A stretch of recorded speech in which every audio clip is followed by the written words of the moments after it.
Dicen que el viento de la estepa susurra nombres olvidados, pero hay uno que nunca desaparece. Su eco cabalga con fuerza desde el corazón de Asia hasta los rincones más lejanos del planeta. Gengis Khan. Para algunos, un monstruo implacable que arrasó ciudades y destruyó civilizaciones. Para otros, un genio político, un reformador radical y el fundador del imperio contiguo más grande de la historia. Pero, ¿quién fue realmente el hombre detrás del mito? Antes de ser temido por emperadores y reyes, fue un niño sin poder, sin tribu, sin futuro. Nadie esperaba nada de él. Y sin embargo, ese abandono fue el combustible. El combustible que encendió su furia. Esta es la historia de un niño marcado por el hambre y la traición. De un joven que desafió las normas ancestrales. Y de un líder que entendió algo que el mundo aún no había aprendido. Que la guerra podía ser un idioma. Y él hablaba con fluidez. Pero más allá de las batallas y la sangre, lo que nos interesa aquí es el alma del conquistador. Lo que pensaba, lo que temía.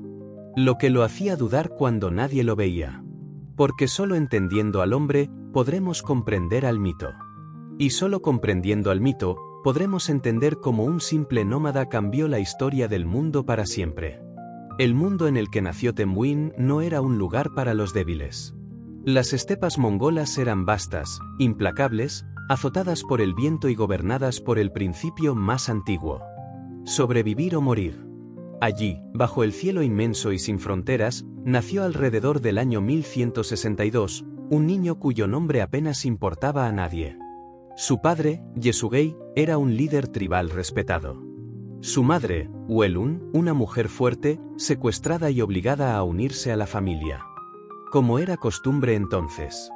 Ese nacimiento indicaba que aquel niño sería recordado siglos después como Gengis Khan. La infancia de Temüin estuvo marcada por una tensión constante. La unidad entre tribus era frágil. La violencia endémica y la lealtad, efímera.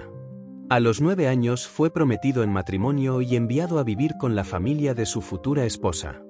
Pero mientras estaba allí, su mundo se desmoronó. Su padre fue envenenado por una tribu rival. La noticia lo alcanzó como un relámpago helado.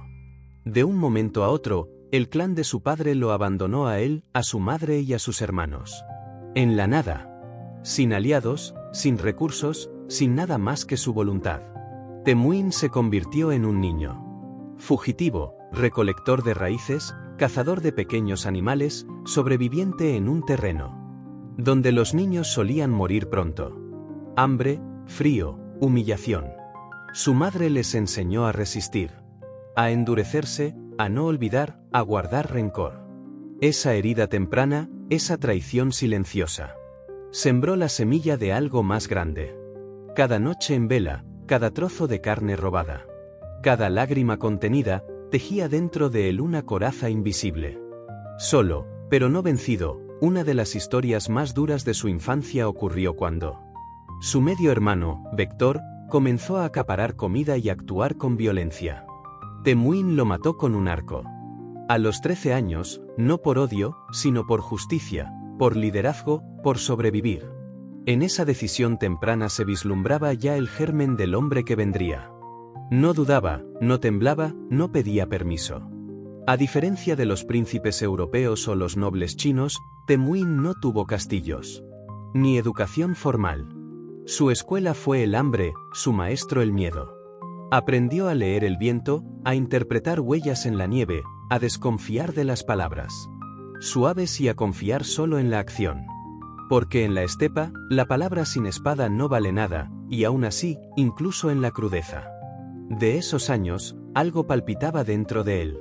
Una especie de código, un instinto. El niño que nadie quiso, el hijo del jefe traicionado, comenzó a imaginar algo más grande que él mismo. Una idea peligrosa. ¿Y si las tribus no estuvieran condenadas a pelearse eternamente?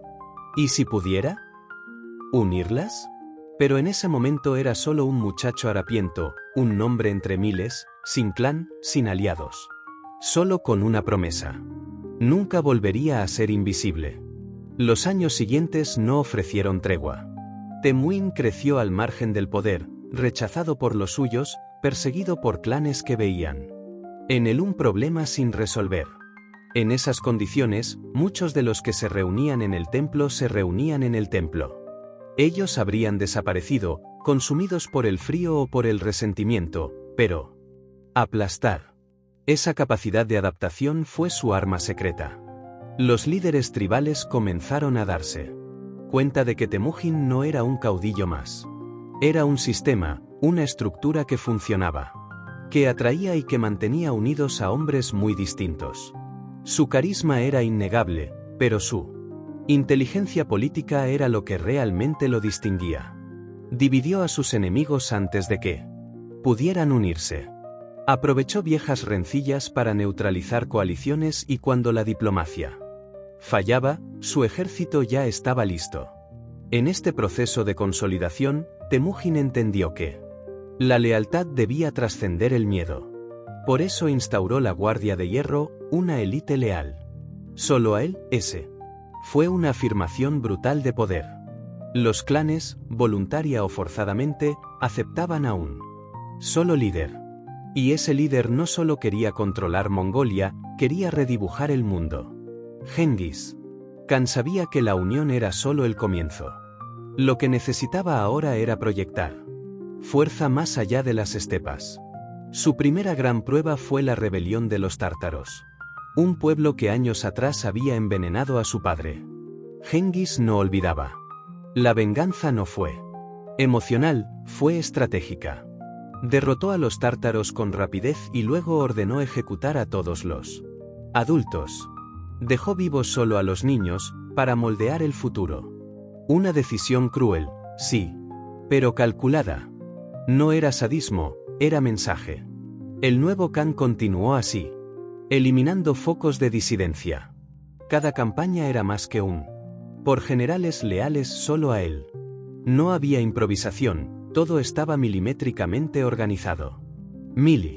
Turnos, rutas de suministro, tácticas de ataque.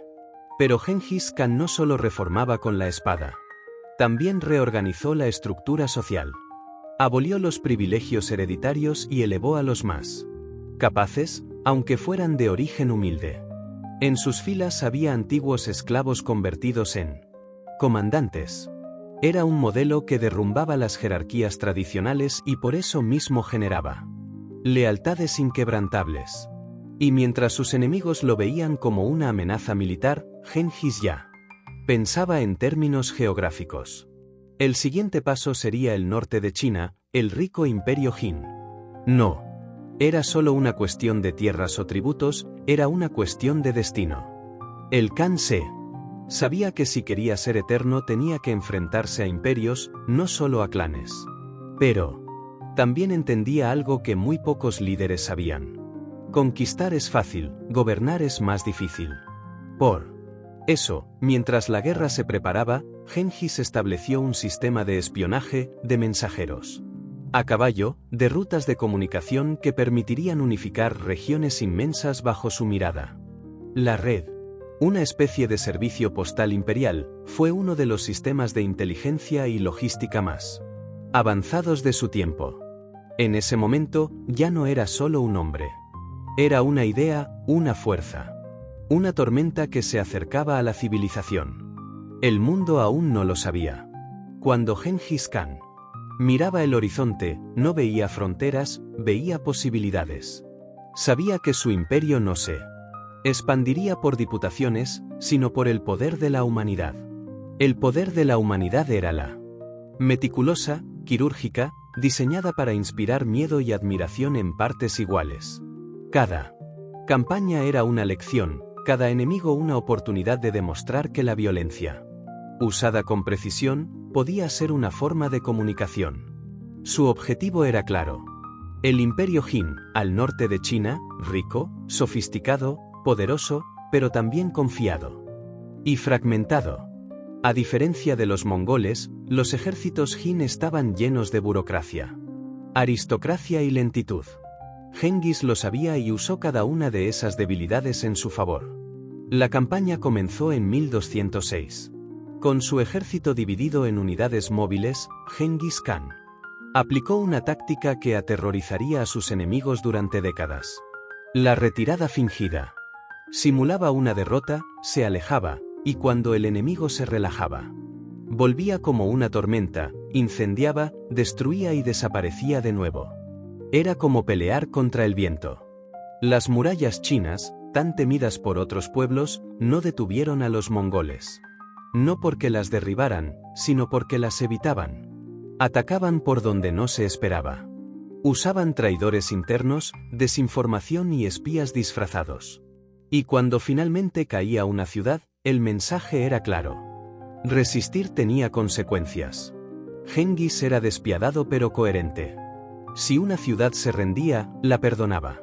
Si no, desaparecía del mapa. Pero no era un simple destructor. En cada nueva conquista, Genghis absorbía conocimientos. No destruía todo. Seleccionaba. Incorporó ingenieros chinos. Para diseñar máquinas de asedio. Capturó escribas. Para crear registros. Aprendió a usar la burocracia a su favor. Y creó un imperio donde la movilidad era poder. Pero la información era el alma. Su ejército no era el más numeroso, pero sí el más disciplinado. Los soldados mongoles eran entrenados desde niños. Sabían disparar con arco desde caballo a toda velocidad. No podían vivir con poco alimento. Y recorrer distancias imposibles. No eran hombres. Eran sombras que llegaban sin avisar. Y mientras el imperio Jin colapsaba ante sus pies, Genghis miraba más allá. Hacia Central. Persia. El califato islámico. Los reinos eslavos. Todos eran posibles. Todos eran objetivos. Lo más sorprendente es que mientras destruía ciudades y sometía reinos, nunca se consideró un invasor. En su mente, el mundo estaba dividido en dos tipos de personas. Los que aceptaban el orden mongol. Y los que vivían en el caos. Y para él, el caos debía ser erradicado. Quizás ahí radica su fuerza y su oscuridad, porque Genghis Khan no solo conquistó territorios. Convirtió la guerra en una herramienta de ingeniería global. Y entendió que un mensaje claro, aunque sangriento, puede viajar más rápido que cualquier emisario. ¿Y tú, que escuchas esta historia, crees que el mundo de hoy no está hecho con la misma lógica? A simple vista, Genghis Khan parecía solo un conquistador, un hombre de guerra, acero y sangre. Pero lo que construyó tras las campañas fue mucho más complejo que un imperio de espadas. Fue una red, un sistema, un orden invisible que cruzaba montañas, desiertos y ríos. Y que se mantenía unido no solo por la fuerza, sino por reglas claras, castigos implacables. Y un principio innegociable. Obedecer al Khan era obedecer al mundo. Su herramienta principal no fue el terror, aunque lo usó con maestría. Fue la yasa, un código legal oral que cubría todos los aspectos de la vida mongola. Desde el robo hasta el adulterio, desde la traición hasta la negligencia militar. Nadie estaba por encima de ella, ni siquiera los generales más cercanos. Romper una regla podía significar la muerte, pero seguirlas traía protección, orden. Y una extraña forma de justicia en un mundo de caos. La meritocracia se institucionalizó. Genghis Khan premiaba a quienes eran capaces, no a quienes tenían sangre noble. En su consejo había musulmanes, chinos, persas y turcos. El concepto de identidad étnica no lo frenaba. Si alguien era útil, era bienvenido. Si alguien era leal, era esencial. Esta visión pragmática hizo que el imperio creciera no solo en tierra, sino en estructura. Creó un sistema de mensajería llamado Yam, estaciones postales separadas por decenas de kilómetros. Abastecidas con caballos frescos, provisiones, guardias. Era el Internet de su tiempo. Un mensaje podía viajar miles de kilómetros en cuestión de días. Esto permitía gobernar con precisión desde el corazón del imperio hasta sus bordes más distantes. Información, no solo fuerza, eso fue clave. Incluso impuso regulaciones sobre el saqueo. En medio de campañas brutales, exigía control. Nada de violaciones masivas, nada de robar sin permiso del general, no porque fuera humanista. Nada de violaciones masivas, nada de robar sin permiso del general, no porque fuera humanista. Sino porque entendía que la disciplina prolonga el poder. Un ejército indisciplinado se corrompe. Y la corrupción es una grieta por la que el imperio se desangra. Genghis también promovió la libertad religiosa.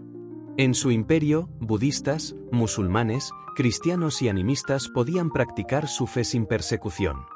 No por tolerancia moderna, sino por conveniencia política.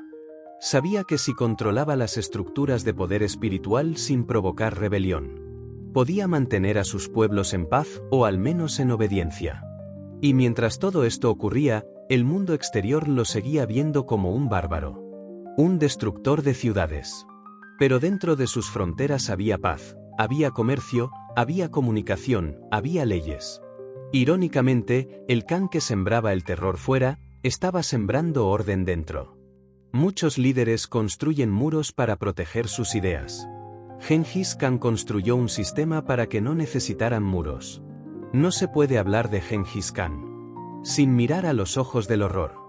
Porque mientras construía sistemas, tejía alianzas y organizaba una de las redes imperiales más eficientes de la historia. También dejaba a su paso un rastro de cadáveres imposible de ignorar. Si su ley era clara, su castigo lo era aún más. Y si su poder crecía con orden, también lo hacía con miedo. Una de las ciudades que marcó su brutalidad fue Nishapur, en la actual Irán. Tras la muerte de su yerno en combate, Genghis ordenó una represalia tan despiadada que los cronistas hablan de más de 100.000 personas ejecutadas en un solo acto. Mujeres, niños, ancianos. No hubo distinción. Fue un mensaje. Tocar a su sangre tenía consecuencias. No importaba cuán lejana fuera la ofensa. Otra ciudad, Merv, que se había rendido, fue aniquilada tras una sospecha de traición. Se estima que más de 700.000 personas fueron asesinadas. No con rabia, con frialdad. El Khan no destruía por impulso, sino por cálculo.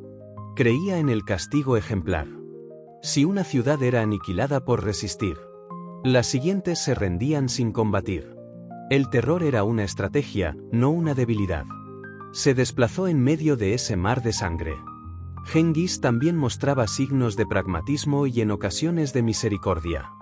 Cuando una ciudad se rendía sin luchar, era respetada, no se saqueaba, no se masacraba, se absorbía. Él, Khan, daba empleo a sus sabios, incorporaba a sus técnicos, respetaba sus religiones. Para él no existía contradicción entre masacrar a unos y elevar a otros. Era simplemente la lógica del poder, y esta lógica también se extendía a su familia. Genghis casó a sus hijas con líderes de pueblos sometidos, convirtiéndolas en intermediarias políticas. Les dio poder real, algo inusual para la época. Sus hijas no eran simples figuras decorativas. Gobernaban regiones, tomaban decisiones. Una muestra de que el Khan no tenía prejuicios, salvo uno, la desobediencia. Es cierto que Genghis Khan impuso paz en regiones donde antes solo había guerra tribal. La llamada Pax Mongólica permitió una estabilidad comercial inédita en Asia, conectando China con Europa a través de la ruta de la seda. Bajo su imperio, un mercader podía viajar de una punta del mundo conocido a la otra sin ser asaltado. El precio, un mundo donde el orden se sostenía sobre montañas de huesos. La contradicción está en el corazón de Genghis Khan. ¿Fue un genio político unificador de pueblos y visionario de estructuras globales? ¿O fue un carnicero que instrumentalizó el miedo como moneda de cambio? Quizás fue ambas cosas.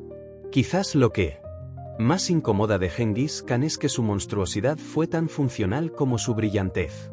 Para muchos líderes, el poder absoluto marca el comienzo del declive. Genghis Khan fue simplemente la mitad del camino. Habiendo conquistado gran parte de Asia Central, el norte de China y vastas regiones de Persia, su mirada no se volvió hacia adentro. Se volvió hacia lo desconocido. Porque para él, el mapa no era una frontera. Era una promesa aún por cumplir. Las campañas que siguieron fueron cada vez más audaces. Cruzó el desierto de Gobi. Se adentró en tierras tan lejanas que sus propios generales dudaban que existieran. En 1218 lanzó una ofensiva contra el imperio. Corasmio, que había ejecutado a sus emisarios sin justificación. Para Gengis, eso fue un insulto intolerable. No se trataba solo de venganza, era una cuestión de reputación. Su respuesta fue feroz. Destruyó ciudad tras ciudad, capital tras capital, hasta borrar casi por completo a una civilización entera del mapa. Y aún así, no bastó. Envió exploradores más allá del Cáucaso. Sus tropas combatieron en las estepas del mar Caspio, enfrentándose a coaliciones de rusos, georgianos y armenios. Sus enemigos hablaban lenguas que él nunca escuchó. Practicaban religiones que no conocía. Pero eso no importaba. Lo esencial era el principio. O te sometes al orden mongol o desapareces. En 1221 cruzó el Indo y atacó el Punjab, en la actual India. El calor, las enfermedades y el terreno desconocido no lo detuvieron. Se retiró estratégicamente no por debilidad, sino porque no era el momento. Pero dejó claro que el sur de Asia también estaba al alcance de su espada. Mientras, a tanto, el mundo comenzaba a hablar de él como si fuera un mito. En Europa lo llamaban el azote de Dios. En China lo temían como un demonio del norte. En Persia, su nombre era un susurro cargado de muerte. Pero lo más inquietante es que su imperio no tenía capital fija, no tenía palacios permanentes. Gengis Khan gobernaba desde la silla de su caballo. Donde él estaba el centro del mundo. Y mientras expandía su territorio, también preparaba el futuro. Comenzó a pensar en su sucesión. Dividió el imperio entre sus hijos, nombró herederos y preparó el ascenso de su nieto, Kublai. Sin saber que ese joven llevaría su legado hasta China y fundaría la dinastía Yuan. En sus últimos años, el Khan parecía no querer parar. Y quizá no podía. Había construido un imperio que vivía del movimiento, que respiraba conquista. Para un hombre como él, detenerse era empezar a morir. Y sin embargo, hasta los titanes caen. Y su última batalla ya se acercaba.